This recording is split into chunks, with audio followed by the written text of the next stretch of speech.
nice compression of the upper traps. And then we're going to go on to elbow pressing the erectors. And so it's very similar to what we did here at the levator scapula, but I'm going to be way more medial and really taking my time, one vertebral segment at a time. Nice, pointed, very specific series of compressions, working my way down the spine.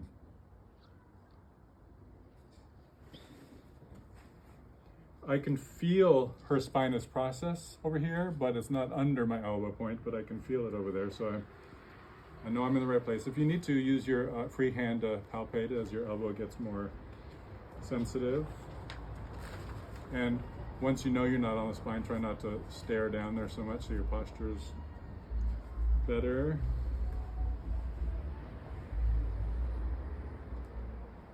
So what you may have noticed is I haven't moved my body, but I keep moving my elbow. So at some point, like I'm at that point where this angle's getting too big. So now I'm gonna bring my back leg forward a little bit.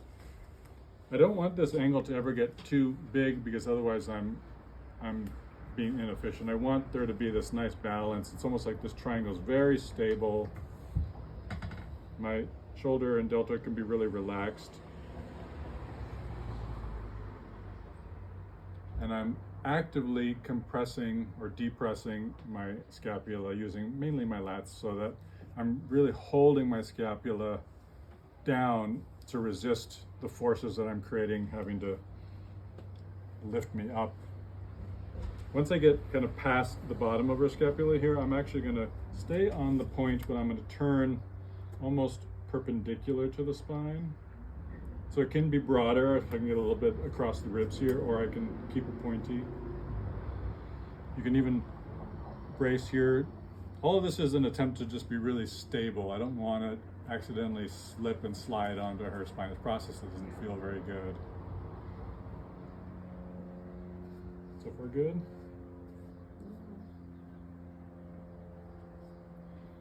And then as I get lower, I want to be mindful of her 12th rib. It's floating, right? So I would avoid my arm down like that here. So I'm going to stay on point. So I'm. Is that your elbow still? That's still my elbow. It's going to be the whole way. Okay. So I'm now on the elbow point continued.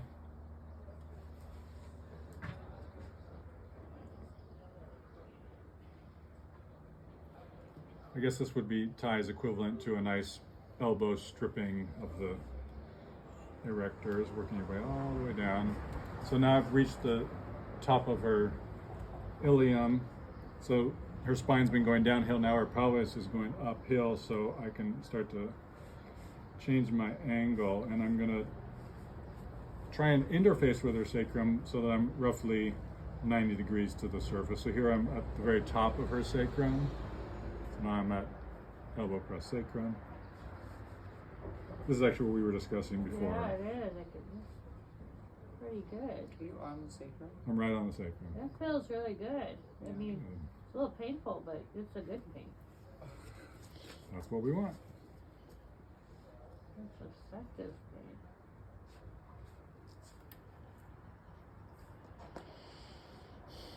So with practice, it'll get easier and easier to tell how far down the sacrum can I go before I'm in coccyx. So. And you don't want to go longer, do you? No, well, part of it is I'm not on the midline. So it's not like I'm going to go right to snapping her coccyx off, right? But like, I'll just go too far. Let's just see what happens. I mean that. So here I'm still on her sacrum, right? But because I'm outboard of the midline, now what happens is it's very hard to maintain. I can't control it because I'm just teetering on the edge before I fall off, right? I'll fall off the ledge there. So just before that teetery feeling, I should feel like I'm in a nice pocket. And that's plenty, that's good. Then QL. So I'm gonna turn here, I'm gonna start with my fingertips. So here's her spinous process, the midline, here's her erectors. I'm going to bypass those.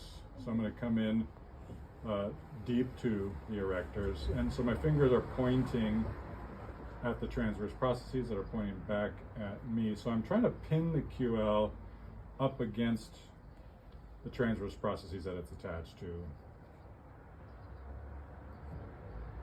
And look, I'm in a nice, strong stance.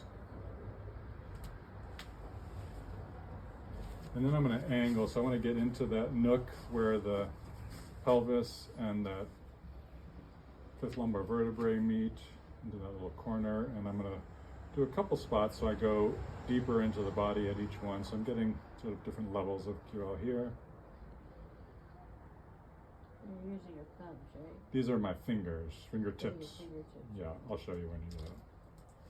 You could use your thumbs, but this is a nice way to not use your thumbs. And then into this corner where 12th rib.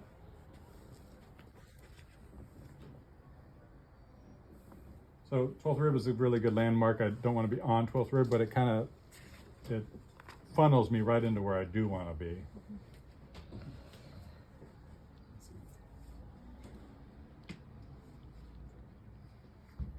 If the person you're working on is really thick or wants too much pressure that you can't do like this, you can use your elbow. They need to have enough waist to fit your elbow, of course. But what I would do is, with a full elbow point, same thing, bypassing the erectors is same thing, just like I did with my fingers, but with my elbow. Even on someone with Dion's build, I can do this safely, and it just feels more broad. It's a much broader, bigger tool. How's that feel? Yeah, that was pretty blah, right? That's not what I'm after. No. Doesn't feel great, But this but it's effective. but this felt better, right? More specific. Yeah, no, it felt okay. It's just that my lower back and my shoulders are Oh, I stiff, see. That's all. It wasn't my No, pristine technique wasn't the problem. No, it's being 55 years old and being in pain all the time. Got it. All right.